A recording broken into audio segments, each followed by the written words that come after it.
This is good?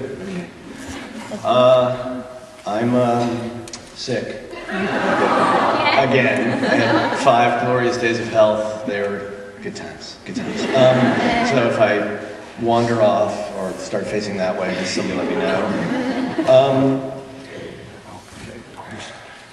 I was there when Rob first talked about doing a rally here in Boston. He talked about getting out of New York and LA and coming to different cities, starting here in his hometown.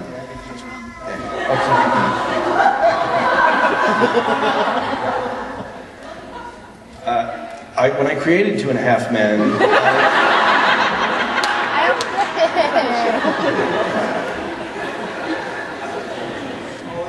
we look alike. Thank you for coming. That's right. It was you, me, and Rob, and you suggested this, and Rob's the other guy. Please help. Okay. I'm just gonna keep on going with this one. Yeah. See, I told you there'd be some surprises. Am I advancing senility? Apparently there's one. Anywho, Jamie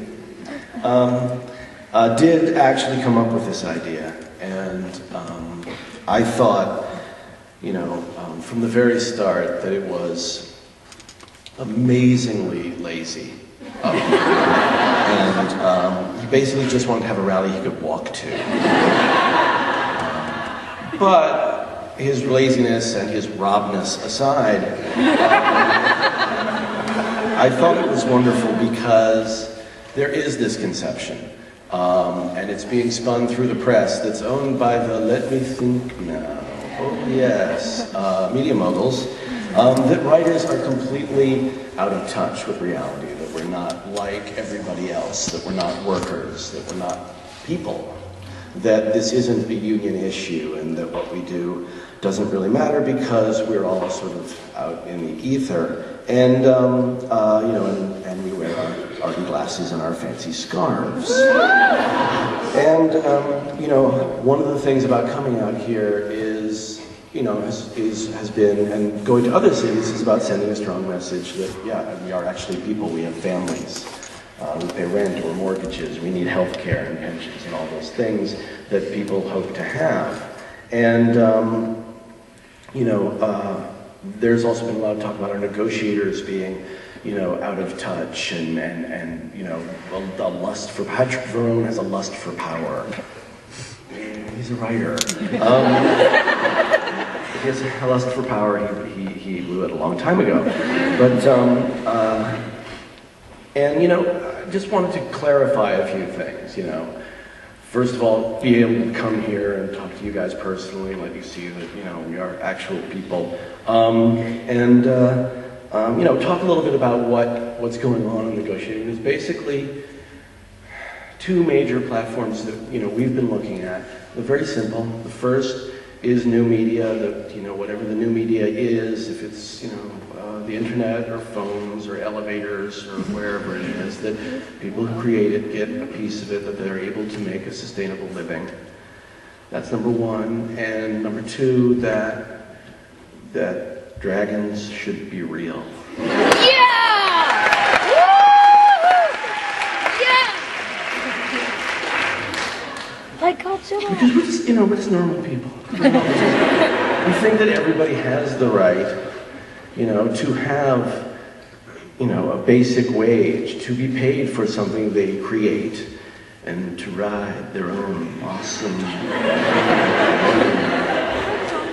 Not like a lame Pete's drag. I like drag.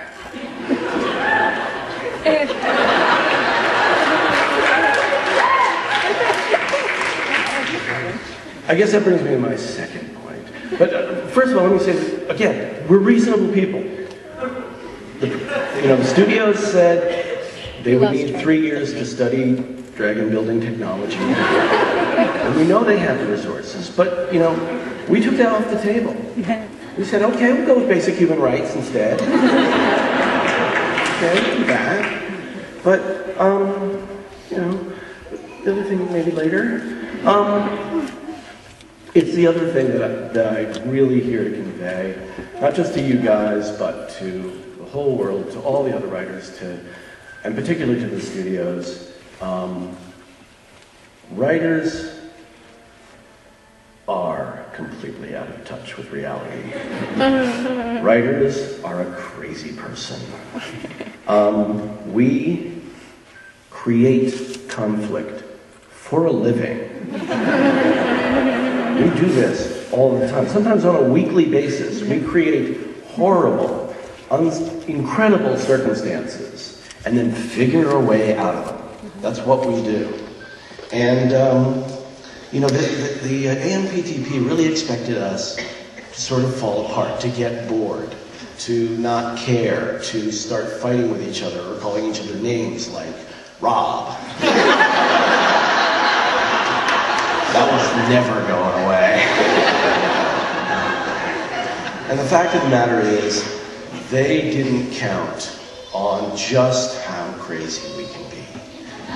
You know, we're from the people that make these stories. We think that Mr. Deeds went to town, Mr. Smith went to Washington, and that it is, in fact, a wonderful life. Yeah, I think those guys, by the way, the moments they watch It's a Wonderful Life and they all cry because they're like, Lionel Barrymore still has all the money. He's the richest man in town, really. It's so beautiful. But let me just say one thing. The crazy guy, you can't beat that guy. Okay? Because that guy doesn't get it. He doesn't get that those people own the entire media, that they own the entire structure of Hollywood, that thanks to vertical integration, there are now basically 6 people in charge of everything, and they have billions and billions of dollars and all the resources and all the studios. We don't care.